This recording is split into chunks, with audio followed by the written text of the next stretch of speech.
Na maioria das vezes, os meus vídeos são uma conversa que eu faço com vocês. Às vezes tem uma forma mais assim de estudo bíblico ou algo semelhante, mas esse vídeo aqui vai ser uma conversa assim super informal, mas não menos importante que os outros vídeos. Aliás, eu acho que o assunto que eu vou trazer aqui é muito importante. Eu gosto de trabalhar com um cristianismo prático. Mesmo quando eu dou minhas aulas em inglês, eu procuro ensinar aos alunos o mais prático possível, né? Eu não gosto de perder tempo, nem o deles e nem o meu, assim, ensinando coisas que eles não vão usar, como eu já vi vários profissionais fazendo, né? Ensinando coisas para os alunos que eles simplesmente não vão usar ou que tem uma chance muito pequena de usar. Então, o que eu vou falar aqui é sobre a salvação, sobre como Deus salva o ser humano. Vou falar alguma coisa assim, tá? E meio que começando de trás para frente, nós lemos na palavra de Deus Jesus dizendo que o caminho que leva à perdição, ele é bem largo. E muitos são os que passam por ele. E aí Jesus fala, e o caminho que leva à salvação, à vida eterna, ele é estreito. E poucos são os que passam por ele. Está entendendo? Então, essas palavras não são minhas. Jesus falou que muita gente vai se perder e pouca gente vai se salvar. Isso não está só nesse texto, tem vários, em Apocalipse mesmo, lá no fim mesmo, assim, Apocalipse 20, nós vemos muito isso aí, né? O número dos perdidos, né? Assim, uma multidão como a areia do mar, os salvos também, um número grande ali, mas proporcionalmente, os que vão se perder, infelizmente, será um número muito maior. E eu queria falar um dos motivos disso acontecer. Esse problema está muito mais do lado dos que são religiosos, porque os que não são religiosos, de um modo geral, nem conversam sobre esse assunto da salvação. Eles vão vivendo a vida deles do jeito que eles acham que é certo e nem conversam sobre esse assunto até que chega o dia da morte. Aí, quando morre alguém da família deles, eles param para pensar um pouquinho nessa questão e eles já usam um bálsamo ilusório, tá? Ilusório, dizendo que a pessoa que morreu já está no céu, nos braços do Senhor. Fica mais fácil, né? Porque aí no dia seguinte tem que trabalhar e é mais fácil do que lidar com a realidade é ficar guardando essas frases clichês. Né? Todo mundo sabe que a pessoa foi muito ruim na vida dela, um trapaceiro, ou morreu num tiroteio porque estava roubando e a polícia acabou matando esse sujeito. E então, não, a mãe dele no velório vai falar que ele está com Deus, né? E você não vai falar que não, né? Para ela. Mas Deus é muito sério sobre esses assuntos, tá? Então, o que eu queria dizer, e já falei algumas vezes, cuidado para você não delegar a Deus para que ele faça as coisas que ele não prometeu fazer. Essa multidão que se perde, muitos deles ali são cristãos que acreditavam ou que eram tão presunçosos a ponto de dizer assim: Deus vai me salvar, Deus já me salvou, eu sou pecador, mas Deus veio salvar os pecadores mesmo, está na Bíblia, né? Deus veio salvar os pecadores, né? Então eu peço que Deus me transforme, né? E como se não tivesse nada a fazer. Veja, eu vou falar uma coisa muito clara. Se você acredita que Deus é responsável 100% pela nossa salvação, então aqueles que se perdem podem culpar a Deus, porque Deus não quis salvá-los. E tem igreja que prega isso mesmo. Que Deus, ele predestinou quem ia ser salvo e quem não ia, né? Ele foi arbitrário, ele foi seletivo, ele foi, como eu diria, até desonesto, né? Ok? Ele foi tendencioso, essa era a palavra que eu queria aqui. Já veio com ele já sabe, ele te trouxe ao mundo para você se perder. Imagina pensar isso de Deus. Imagina pensar isso de Deus. E tem igrejas que fazem isso, né? Pregam isso, como a própria igreja presbiteriana que prega predestinação, né? Deus traz seres humanos ao mundo para se perderem. Incrível. Mas não é o que a Bíblia ensina. Isso é tradição. Então, você acha que Deus vai fazer tudo por você e aí você vê e não era assim. E você se perde. Olha, nós temos que, quando estudamos qualquer assunto, seja religioso ou não, bíblico ou não, todos os assuntos, o ideal quando estudamos algo é começarmos pelo aquilo que nós já sabemos e partirmos para aquilo que nós não sabemos. Então, se esse assunto da salvação às vezes parece meio complicado, vamos começar pelas coisas mais básicas da vida, mais simples, e vamos tentar entender. Se você, veja bem, Deus deu a alimentação adequada para o ser humano. Está lá em Gênesis capítulo 1, o verso 29. A alimentação que Deus deu no princípio ao homem era constituída de frutas, nem tinha verduras, não era essa a posição ali, frutas, castanhas, ok? Então essa, e aí, água, lógico, para beber, a Bíblia diz ali que já tinha um rio, então essa é a alimentação básica lá de Gênesis, tá? Agora, então, se Deus já se preocupou com a alimentação do homem, logo no capítulo 1 da Bíblia, né? E Deus diz no capítulo 2, para eles comerem qualquer fruto, eles tinham que se alimentar, né, para ter saúde, etc. Então, Deus não podia comer por eles, né? Agora vamos chegar nos nossos dias, vamos pular uma grande parte.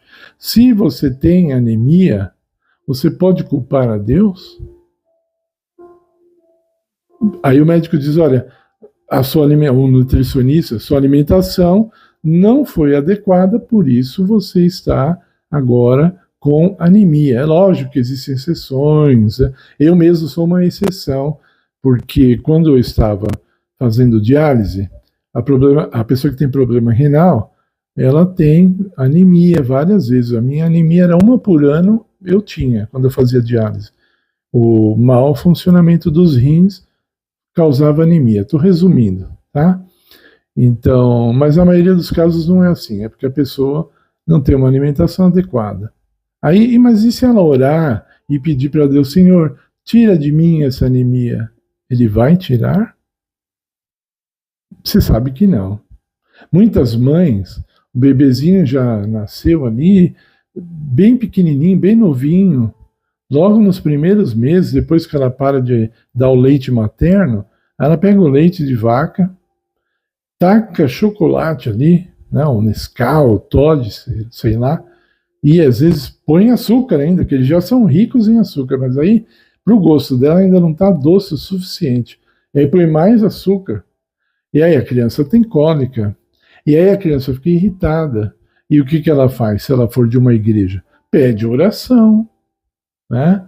Alguns irmãos mais fanáticos e até ignorantes vão dizer assim, é o diabo que está aí, atrapalhando teu filho, né? Eu diria, é o diabo da ignorância, né? Então, nós não podemos delegar a Deus. O que quer dizer isso aí? Eu quero dizer assim, delegar, eu quero dizer assim, entregar para que Deus faça aquilo que nós devemos fazer. Não podemos inverter os papéis. Deus é o nosso Senhor, nós somos os seus servos. Nós não podemos dar ordem para Deus. Ok? Uma vez eu estava de porta em porta evangelizando sozinho, Faz muitos anos isso. Eu era solteiro. E aí eu bati na porta de uma mulher, ela era da Congregação Cristã do Brasil, e a pergunta era: a senhora é abençoada por Deus? Ah, eu sou. Eu falei: me prova, né? Eu não usei essa pergunta, eu falei assim: me dê um exemplo. Eu falei algo assim, não lembro, faz muitos anos. E ela falou: porque Deus sempre faz o que eu peço para Ele, né? Não dá um sentido assim, né? Eu sou a senhora e Ele é o servo, né? Ele sempre faz o que eu peço para Ele. Ah, eu peço, faz, né? Faz isso aqui e Ele faz. Ele é um Deus obediente, né? Que maravilha, né? Um dia nós vamos falar um pouco mais sobre esse assunto. Então, veja, nós não podemos pedir que Deus faça o que nós temos que fazer. Isso vem agora para o lado espiritual. Eu falei do lado físico, né? Se alimenta mal, vai ter consequências. Dorme mal, vai ter consequências. Não se exercita, vai ter consequências. Deus não vai fazer isso aí por você. Agora, no campo espiritual, você não ora, Deus vai orar por você. As orações que você tem que fazer, Ele que vai fazer. Ele vai ficar orando. Ele vai estudar a Bíblia por você? Ele vai meditar por você porque você está sem tempo ou você não quer? Né? Deus vai te forçar a ser salvo? Deus vai forçar você a gostar dele? Às vezes eu pergunto para algumas pessoas assim: o amor que nós sentimos por Deus vem de nós ou vem de Deus? Aí às vezes eu respondo assim: vem de Deus. Ah, eu falo, entendi. Então Deus, Ele se ama através de nós. Estou entendendo? Quando você diz que o nosso amor que sentimos por Deus vem de Deus, então assim, Deus, nós somos que nem um conduíte, né? um cano de PVC. O amor de Deus vem, entra por nós, volta para ele. Ele se ama através de nós. Não, não é assim. Deus nos dá a capacidade de amar e aí nós escolhemos se queremos amá-lo ou não. Algumas pessoas amam a Deus mais que outras. Tá? Pode ser que ambas sejam salvas, mesmo com essa diferença. E há pessoas que não amam a Deus. Então, se essas pessoas que não amam a Deus, se Deus fosse o responsável pelo amor, então ele seria culpado. Por que ele não deu amor para elas amá-lo de volta, né? Tá entendendo? Deus vai dar o amor dele para elas, para ele se amar através delas. Não faz o menor sentido. Não faz o menor sentido, entendeu? Então, não espere que Deus faça o que você tem que fazer. Não caia no erro, no engano satânico de que você não precisa fazer absolutamente nada. Não caia nesse erro satânico. Muitos distorcem a palavra de Deus, para que a pessoa fique tranquila, ali salva, na inércia. A Deus vai fazer tudo, Deus faz tudo, Deus batalha por mim, né? Então tá tudo bem. Pega uns textos assim separados, isolados do contexto, e aí pronto, assim fica. Deus batalha por nós? Tem texto na Bíblia que diz, mas não é todo o tempo. Tanto é que em Efésios capítulo 6, Paulo diz que nós devemos ter a armadura de Deus para nós batalharmos. Existe um momento que nós temos que batalhar. Mesmo na história de Israel, do Velho Testamento, pode ver. Às vezes Deus batalhava por eles, um anjo só matou milhares numa noite. E às vezes não, às vezes Israel tinha que lutar e perdia soldados na guerra. Josué, que foi um grande guerreiro, quantos homens ele matou? Davi, né? Saul matou 1000, Davi matou 10.000, a música dizia, né? Deus não lutou por Davi. Davi, fica quietinho, eu vou lutar por você. Você fica quietinho que eu vou dar a pedrada na cabeça de Golias. Então, cada coisa dentro do seu contexto. Não espere Deus fazer a tua parte. Eu termino o vídeo dizendo isso. Não espere que Deus vá fazer aquilo que você tem que fazer. Ele não vai. Ele não vai. E você vai ficar em falta. E como diz lá em Daniel, a mensagem que escreveu aquela mão misteriosa na parede, né?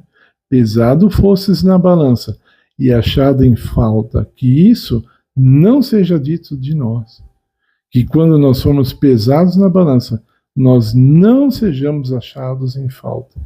Essa é a minha oração para esse vídeo, para você nesse momento. E eu peço que você compartilhe esse vídeo com outras pessoas, porque vai ajudá-las e porque vai ajudar nosso canal também.